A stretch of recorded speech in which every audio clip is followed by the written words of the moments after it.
Kahapon yung binanggit ni Senator Jinggoy yung 50 million pesos. Yes. Saka yung Yes. supposedly private and confidential letter from the then. I don't know anything about that letter, and if the issue is, was there any offer for our votes in any of those binanggit ng mga issues, then there is none.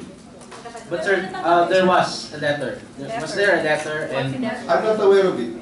I'm not aware of it. additional 50 million in projects wala rin, sir? Well, if the issue was to connect it to the voting, then there was none. But there was additional allocation afterwards, after the impeachment. At some point later on, very much later on. Okay, Jinky and then Nelia. Jinky. May follow-up lang siya.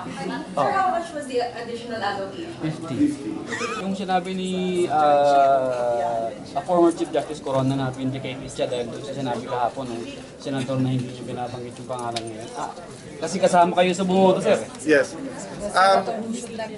First of all, walang nakalagay sa memorandum na yun ay para sa impeachment. Pangalawa po ay hindi talaga binigay yun para sa boto kung may binigay man. At pangatlo, si Senator Jinggoy mismo nagsabi na hindi bribe yun o hindi yun ay nagsasabi para mag-convict. No? So walang vindication doon. Ngayon, kung meron talagang kilalaman ng pork barrel, no?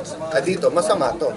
That's why ang sabi ko nga kahapon, tignan yung records at tignan kailan nirelease to, kanino nirelease at kung may katotohanan na may kaugnayan to sa impeachment. At ako personally, ni Cinco, ni isang Mamera, walang konsiderasyon sa pagboboto. Kung gusto ko iboto guilty, meron man o wala, hindi ko tatanggapin ano. Kung gusto ko iboto na innocent dahil yun ang tingin ng konsensya ko, yun ang iboboto. Pero kung ginamit man yun sa Senado, ay dapat tignan din talaga yun. Pero sir, ikaw sir, personally nakatanggap ka ng 50 million?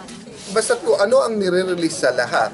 Kasi ang sistema sa Senado, sasabihin sa inyo, this year 200. So mag-request na kayo ng 100 ngayon, 50 soft, 50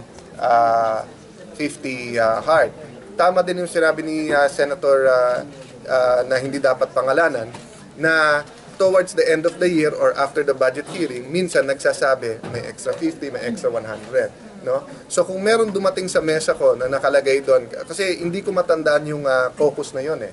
Unang-una hindi ako nag-attend ng caucus na ang pinag-uusapan yung impeachment unless official yung caucus na yun. Tandaan nyo, I was in the minority during that time. No? Ako ang minority leader noon.